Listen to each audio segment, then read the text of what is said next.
На этой неделе в социальных сетях распространилась новость о том, что плодовитый уйгурский писатель и поэт Абдулла Савуд скончался после освобождения из тюрьмы.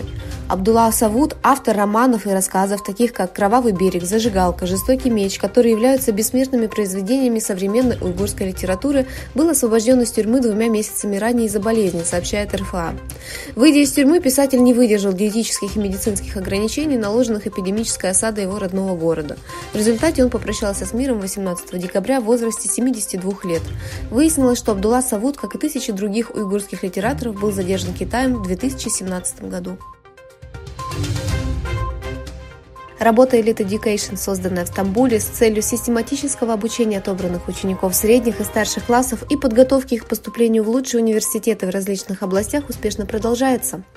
Церемония вручения дипломов 2021-2022 годов состоялась 25 декабря. На церемонии, состоявшейся в Стамбульском университете Сабахдина Заима, присутствовал основатель Elite Education доктор Махмудкан Узуйгур, учителя, ученые, все учащиеся и родители из Турции и других стран. В Китае после отмены политики нулевого ковида в крематории образовались длинные очереди. Было высказано предположение, что число смертей от COVID-19 в Китае составляет 5000 человек в день. После волны протестов после пожара в Урумчи в Китае, в результате которого погибли 44 человека, премьер-министр Су Чжэньчан отказался от политики «Ноль ковид».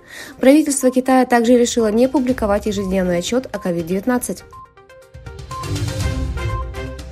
На Тайване, спорящем о суверенитете с Китаем, было принято решение увеличить срок призыва на военную службу до 1 года, начиная с 2024 года, на том основании, что это укрепляет его обороноспособность от возможных нападений Китая.